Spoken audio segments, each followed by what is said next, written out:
Hey there guys, it's me, devianamagenta. I'm back again with this week's Friday Night Folklore. Wow, I can't speak English today. So this week I'm going to be doing Pinocchio by popular demand. Pinocchio is a very long fairy tale. In fact, in its original form it's actually a chapter book. So I've broken it up into chunks and this is going to be part 1. Alright. Once upon a time, there was a woodcarver named Master Antonio who made furniture, and he had a particular block of wood and had sat it down and was thinking to himself, this would make a wonderful table leg. But when he took an axe to it and made the first strike, the block of wood yelled, ouch! And the guy dropped his axe and was like, whoa, whoa, whoa, is there somebody in this block of wood? And the block of wood didn't say anything, so the guy's like, I must be hearing things. So he picks up his sandpaper and starts sanding it, and the block of wood goes, haha, that tickles, and Master Antonio is like, nope, hard pass. But just down the road lived his friend Geppetto, who knocked on the door at that exact moment and asked Master Antonio if he had a spare piece of wood that he could use to make a puppet, for you see, Geppetto was a toy maker. And Master Antonio goes, well, I have just the piece of wood for you, because he doesn't want this weird giggling block of wood. So he goes to hand it to Geppetto, but it jumps out of his hands and knocks Geppetto on the shins and then calls Geppetto a bunch of nasty things like, haha, fat old man pudding. And Geppetto is famous for his nasty temper, so he goes, what did you call me? Why did you throw that block of wood at me? And Master Antonio goes, it wasn't me, it was the block of wood. So the two get into a little fight. And after both of them are thoroughly scuffled on the floor, they stand up and decide to forget the matter and become fast friends forevermore.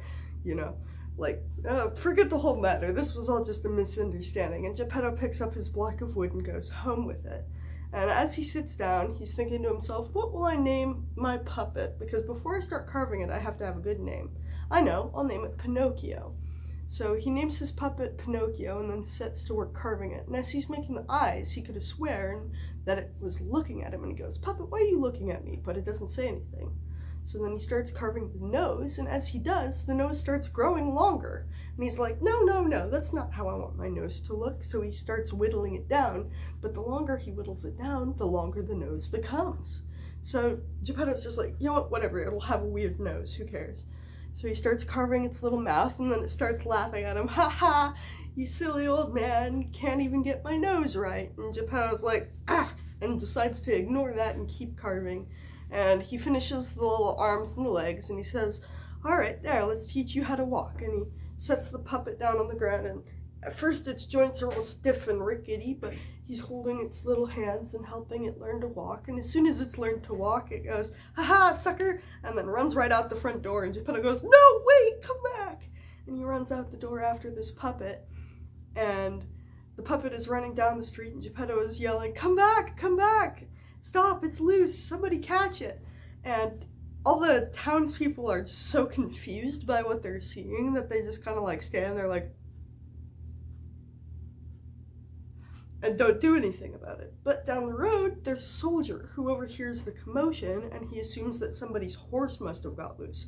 So he plants himself firmly in the middle of the road with his hands out to catch whatever's coming towards him, and lo and behold, up the road comes this puppet, and the soldier is like, huh? But he catches the puppet anyway, and Pinocchio's flapping around in this little soldier's hands when Geppetto comes puffing up the road. But Geppetto's like, excuse me, that's my puppet. And the soldier hands the puppet to Geppetto, who goes, you're a very naughty little boy. Do you know that when we get home, we're going to square our accounts? And all the townspeople, they know that Geppetto has kind of a quick temper. He gets angry easily. And so they're all muttering amongst themselves like, oh, that poor puppet, Geppetto's probably going to take an axe to it, even though Geppetto would do no such thing. And the soldier overhears this, and he's like, well, even though it is just a puppet, I would feel kind of bad letting that happen. So he takes the puppet away from Geppetto and puts it on the ground, and he says, all right, we're going to take you to jail just overnight so that your temper can cool down for a bit. And Geppetto goes, but my puppet! But he gets led away to jail, and now the puppet is running around free in the streets.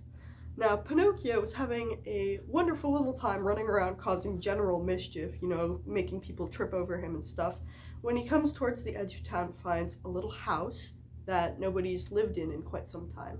So he kind of breaks into this little house to see what's inside, and he's like wandering around messing with all the dusty furniture when he hears a little chirp, chirp, chirp, chirp, and he goes, "Hey, who's that chirping?" And from the wall there is a big old dusty cricket, and the cricket says, "Why, I am the talking cricket." And Pinocchio goes, "A talking cricket? I've never heard of that." And the cricket says, "Well, why aren't you in school, little boy? If you were in school, you might have heard of such things." And Pinocchio goes, "I will never go to school." And the cricket starts reprimanding him like, "You know, little boys like you, they ought to behave. If they don't behave, nothing good will ever come of them, and they'll live sad lives." And Pinocchio's like, "That's utter nonsense. I refuse to go to school. That's lame." And the cricket says, "Well, if you don't go to school, maybe you could consider doing a trade, like an apprenticeship." And Pinocchio goes, "The only apprenticeship I want is to train to be a vagabond." And the cricket's like, Oh, I see. There's been some mistake. See, I thought you were a clever little boy, but actually you're just a silly puppet with a head made of wood." And Pinocchio loses it at this and swats the, cricket, and it falls off the wall onto the floor, and he storms out of that little room in a huff, like, "Dang cricket, he doesn't know me." And yeah, I bet you didn't think he'd swat him, did you? The original's kind of dark. So he goes back out of that room and is continued to explore this little abandoned house when night begins to fall, and Pinocchio starts getting very, very hungry, and a storm begins to fall. So there's thunder and there's lightning, and Pinocchio is terrified of the thunder and the lightning. But he's also very hungry, and there's no food to be found anywhere in this house. So he decides that he must brave the storm. As he leaves the house, he's lamenting his fate, wishing that he hadn't run away from Geppetto, because Geppetto would have made sure that he was well fed. So he goes out into the pouring rain, and it's falling down on him, and he's like, oh, every time the thunder strikes, and Pinocchio, he goes up to a random house and starts like ringing the doorbell, like cling-a-ling-a-ling-a-ling-a-ling-a-ling-a-ling-a-ling-a-ling, until somebody answers. And this man comes out, and he's thinking it's probably one of the neighborhood children being a doorbell ditcher, being a prankster. And so when he sees Pinocchio standing at the door, he goes, "What do you want?" And Pinocchio goes, "Well, sir, could I please just have like a piece of bread?" And he goes, "Oh, I'll get your bread, all right," and goes back into his house. And then when he comes out, he goes, "All right, I've got your bread right here. Hold out your hat." And Pinocchio holds out his hat, and the guy dumps a bucket of water right over him. And Pinocchio is now soaking wet all the way down to his, little wood fibers. And the man slams the door on his face, and Pinocchio's just like, "Oh, I wish I hadn't run away from Geppetto." So he goes back to Geppetto's house, knowing full well that Geppetto's in jail overnight, but that Geppetto will be here in the morning. And he goes inside and shuts and locks the door because he's afraid of the thunder outside. And he lies down by the fire, and Pinocchio is soaked to the core, so he's like warming himself by the fire, and he puts his feet right into the fire to warm them up, and he falls asleep like that. And because he's made of wood, he doesn't really feel it when the fire starts eating at his toes. Now, come morning, Pinocchio wakes up to hear a knock on the door, Geppetto saying, "Pinocchio, I know you're in there. Open this door this instant." "Come on now, Pinocchio, I'm worried about you. Open this door." And Pinocchio, as he wakes up hearing Geppetto's voice, like springs to his feet, except he doesn't have any feet. He falls over. So he yells, "I'm sorry, I can't open the door." And Geppetto, thinking it's another prank, goes, "Well, why not?"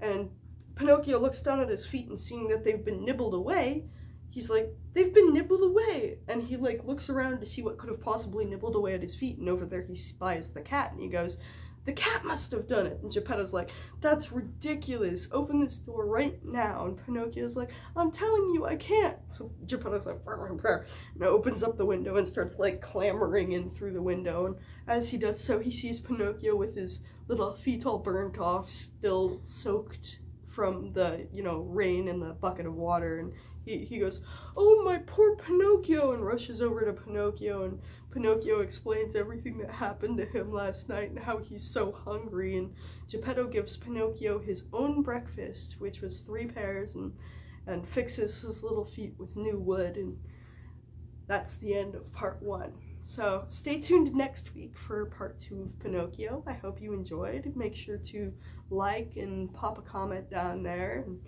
yeah, have a good one.